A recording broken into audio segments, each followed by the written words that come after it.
Hello, welcome to my channel, and in today's video we shall be looking at termination of an offer. An offer may be terminated in the following ways. 1. We have lapse of time. An offer cannot remain open for acceptance longer than the time, if any, prescribed in the offer, or if no time is indicated, it will terminate after a reasonable time. What amounts to a reasonable time depends on the nature of the contract and circumstances of each case. For example, in the case of Ramsgate Victoria Hotel Company versus Montefiore, Montefiore applied for the purchase of shares in the plaintiff company on June 8th. His offer was not accepted until November 23rd. When he received a letter of allotment, he refused to take the shares, as by that time the price of the shares had fallen. It was held that Montefiore was entitled to refuse, as his offer had lapsed because of the plaintiff's delay in accepting the offer. Then we have revocation. An offer may be revoked or withdrawn by the person who made it at any time before it has been accepted.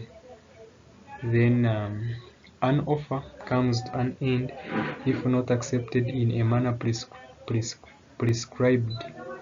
Failure of a condition subject to which an offer was made. Ellison versus Henshaw, the plaintiff offered to buy flour from the defendant, requesting the reply to be sent with the wagon driver who communicated the offer. The defendant communicated the acceptance by post office. The driver reached before the letter was received. Court held that there was no contract between the two parties. Then we have death or insanity of one of the parties. If the contract envisaged or contemplated by the offer involves personal relationship, for example, an offer to act as an agent, then death or insanity of the offerer prevents acceptance. Death after acceptance normally has no effect on the contract. For example, if X sells his car to Y and before the car is delivered, X dies, it is possible for Y to sue the legal representatives of X for breach of contract if they refuse to deliver the car. And then another point, we have rejection. An offer may also be terminated when the offeree rejects it. Lastly, we have counter offer.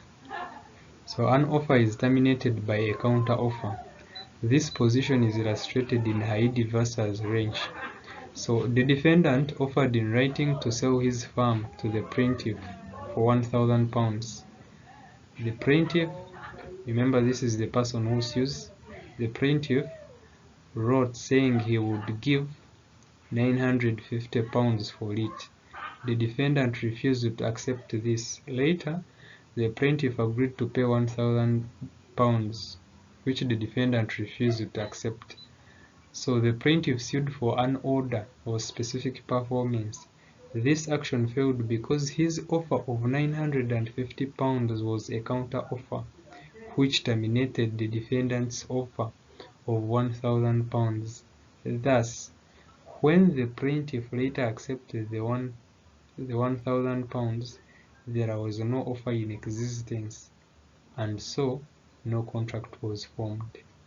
Thank you for watching. Please endeavor to subscribe, comment, like and share with your friends. It will really go a long way. Thank you.